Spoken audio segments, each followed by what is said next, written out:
What's going on, everyone? Change of scenery today. I'm over in Hinckley. Just another quick video here to make sure that we're all on the same page and to give you some tips going forward. So, as you know, we're transitioning here. We're moving from our resume and cover letter unit into our technical review unit, and I just uploaded every technical review that I received to the feedback form. And so this week you'll be providing feedback to each other on your technical reviews. And just to reiterate and to reinforce, the reason I include the technical review assignment in this class isn't because I think you're going to have to write technical reviews in this format in the workplace, but it challenges us to do a number of things particularly well. First and foremost, you have to craft an argument. So whether you've thought about it this way or not, you're basically conveying an argument to your reader about the product that you're reviewing. It's the best I've ever used, it's the worst I've ever used, it's somewhere in between, it's good for the price, it's good but it's not durable.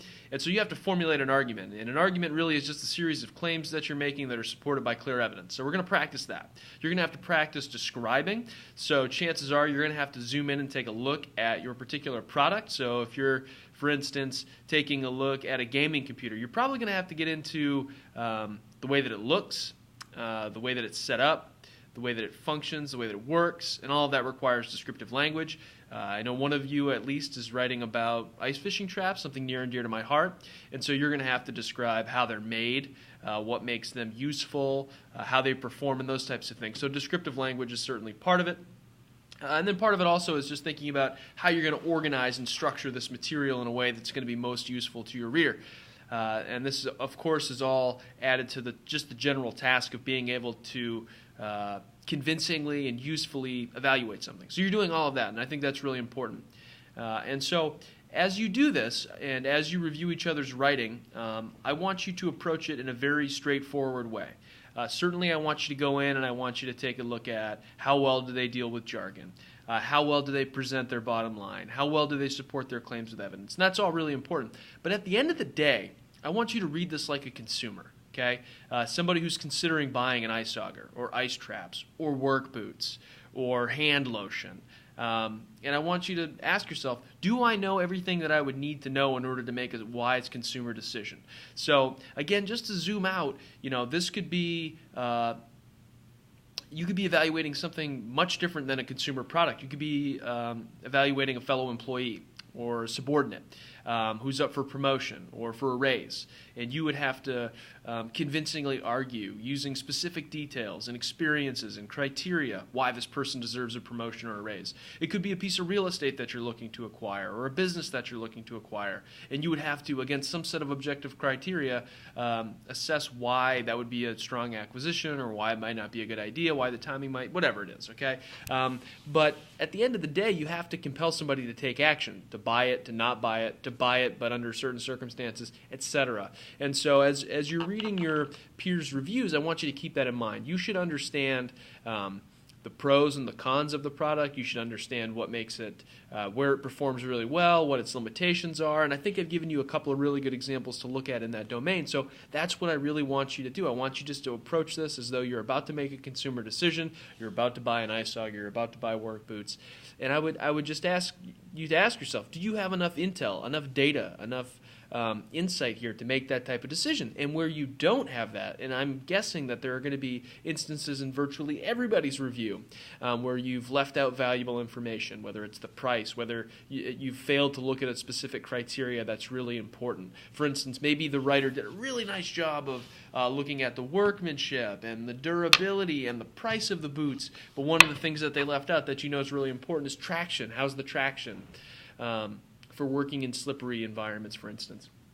That type of insight is going to help the writer, continue to develop their work, and so that's really what we're after here, and that's really what I want us to focus on. So, and I want to just reinforce the idea that your ability to look at an existing piece of writing, to offer new avenues, new ideas, to provide feedback, to provide that constructive criticism, that is invaluable. That's the exact type of problem-solving and critical thinking framework or frame of mind or habit of mind that employers want. And really, it's the type of thing, to me, that signals somebody who's functioning at a high level, that's really an innovative thinker, somebody who can think outside the box.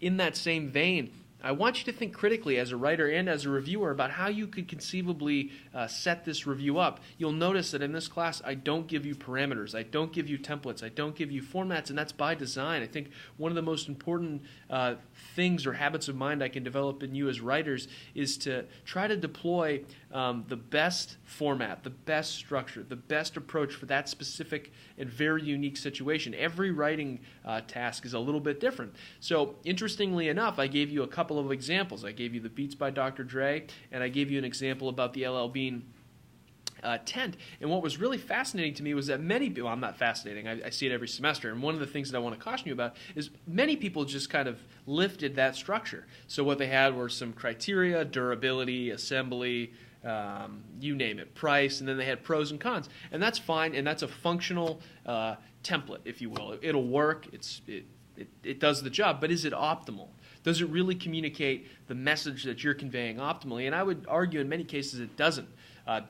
So I would consider how you could break up your review, how you could usefully chunk it up into compartments of information, to criteria, and really think carefully about that, because I think that's a really important decision. How we put information on the page, as you've seen this semester, is inextricably linked to how well that message is delivered. So those are some things that I really want you to pay attention to. So we're going to continue to work on this. It's a relatively light week this week. We're not doing a tremendous amount of heavy lifting. I do want to hear a little bit about the method to your madness, what you were thinking, what you were planning, what decisions went into how you decided to evaluate and assess through writing this particular product. So I want you to kind of give me a peek behind the curtain so that I can understand why you did what you did.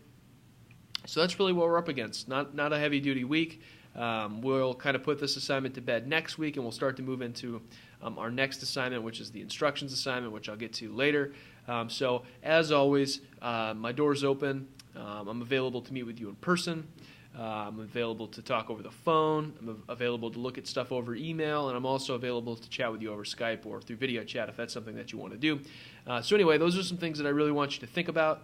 But at the end of the day, you should, as a writer, you should feel pretty convinced that you have delivered a fair, comprehensive, and useful assessment of that product. And if you've done that, then you're in a good spot. I'll give you some feedback at the end of the week, and let me know if you need anything. Thanks.